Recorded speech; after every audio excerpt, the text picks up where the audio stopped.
I have many students who come to me who really struggle with shallowing out the club, and there's one thing that I often see them doing that holds them back from being able to get this right.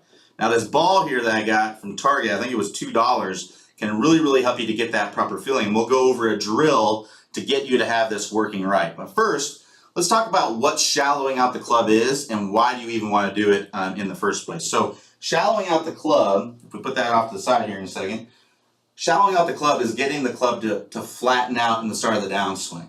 So that's what that is. It's going from here to here. So this would be shallowing and this would be steepening. So see the difference in how the club is moving? The butt end of the club is pointing more outside the golf ball here and it's pointing more inside the golf ball when I'm steepening. So why do I want to do that?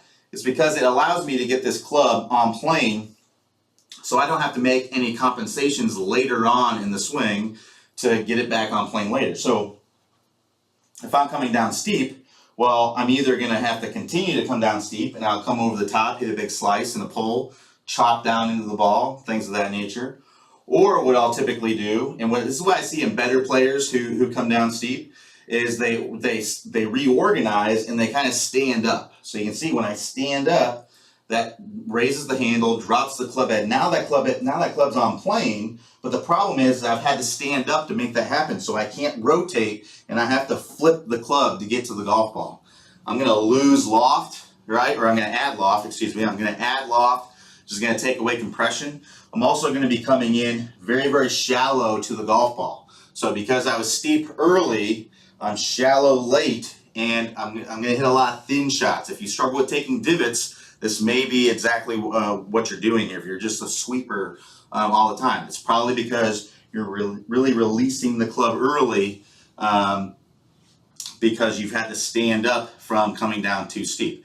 So what happens typically when we come down steep is this trail elbow gets working outside the body. It kind of works like this in the start of the downswing. So if you watch here, when I come down steep, I'm going to exaggerate, but if you watch my trail elbow, it's going to be working kind of out like that. What we want to do to have this club to shallow out is we want the elbow to work more in, like this.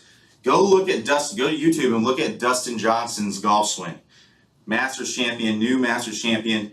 He's one of the best in the world at getting that elbow to work properly down into the body. And pretty much all tour players are doing this really well, but he gets that elbow really working forward in the swing, and that's what we want to have. That's what allows you to shallow out that club. It's going to be dang near impossible for you to shallow out that club if your trail arm is what's called internally rotating in the start of the downswing. So if you think about internal rotation is basically where if you're arm wrestling, you're winning the arm wrestling contest, right? So my upper arm here, my humerus in my shoulder is rotating this way. This is internal rotation. So that's what's happening if I'm coming down steep. I'm going like this. What I want to do is lose the arm wrestling contest, which is called external rotation, and that gets my elbow to where it's working more like that, right?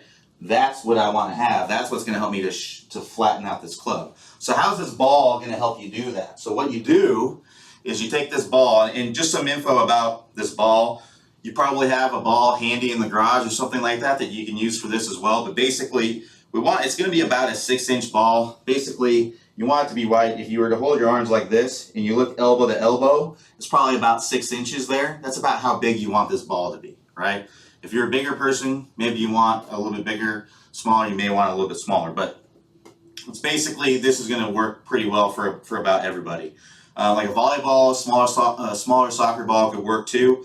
If you are using those, take a little bit of the air out of it. As you can see with this, I can kind of compress this pretty easily. And I want that for this drill. We'll go over that here in a second. And we also want it to have some good grip to it. We don't want it slipping out of your arms. So if you have a volleyball or a soccer ball that's very slick, may not work very well for this drill. So, but this is just a $2 ball. Like I said, I think I paid $2 for it. It's at Target or Walmart or somewhere. Can't remember exactly. Just go to the toy section of about any of those big stores, and you'll probably find something very similar.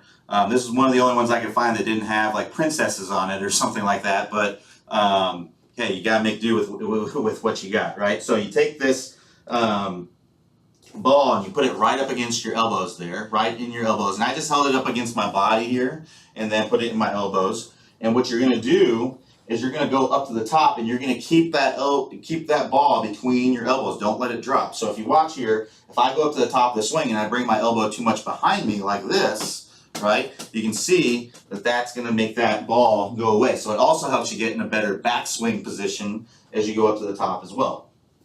So we're going to go up to the top, we're going to keep that there, and then we're going to pause, and in the start of the downswing, what I want you to do is I want you to push this ball with your right elbow, your trail elbow, sorry for the lefties, your trail elbow into your lead elbow. So I'm going to push it into there. Now what's really important there is what I just said. Though you want to push it with your trail elbow into your lead elbow. I don't want you to squeeze your elbows together, because you can see when I do that, that brings my lead elbow in too, which I don't want to do. That's a steepening move. If I move my lead elbow like that, that's a steepening move. I want to move my trail elbow into the ball and push the ball into my left elbow. You can see that's going to help me to shallow out the club. That's going to help you develop the muscle that's needed to do that. And I'll tell you what, you do a bunch of these, you might get a little bit sore because you may be using some muscles that you haven't used before, and that's really completely normal. So keep that in mind. But what we want to do is we want to feel that pushing into there, and I just want you to rotate and come all the way through into the full finish. So do 25, 50 reps where you go up to the top, you pause with the ball, you squeeze the ball as you start down, and then you come all the way through into the full finish. Then I would add some fluidity to it. Do another 50 reps where you add some fluidity, right? And by fluidity, I mean just take out the pause at the top. So now I'm just going up to the top, keeping it there, and then I'm swinging all the way through, and I'm feeling that right elbow, my trail elbow, squeezing the ball into my lead elbow. And you're going to see on video how this club, all of a sudden, now it really wants to flatten out as you're bringing it down. Once you get more comfortable with that, now let's add the golf ball. Let's try to do the same thing with the golf ball. And you can do it with the pausing at the top of the golf ball initially if you're having issues, but you can absolutely swing and hit balls doing this drill as well. Now once you start feeling comfortable and you start understanding this motion, like, okay, I don't want to get my elbow way too far out away. I want to get this my elbow kind of working in the start of the downswing. Then you can start doing it without the ball and start getting that club to shallow out really easily. So this is something I see in a lot of students who are really struggling to shallow out the club, and I hope it helps you too. All right, so now that we're getting that club shallowed out early in the downswing, we're getting that proper trail elbow motion, that's going to allow you to get the body more opened up when you get to contact and be able to get that forward shaftling that we all want. But something I always see when people go from early releasing to getting that forward shaftling is they usually tend to hit these weak shots that go out to the right, these weak kind of slices and pushes, and they're thinking, I thought the same thing, is like, hey, I'm getting forward shaftling now, well, why am I getting these weak shots? Shouldn't I be having a really nice compressed shot?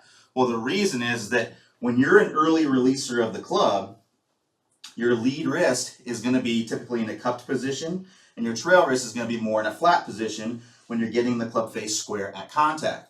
Well, now if I lean that shaft forward, I get my body more opened up, and I keep those same wrist angles that I'm used to having, well, now that club face is wide open. So now I have to change my wrist angles to get that club face square and to be able to get that compression that I'm looking for. We have a great drill for this. It's called the tennis racket drill. It's going to incorporate both what we just talked about, the shallowing of the club, and also this wrist move to get the club face square at contact.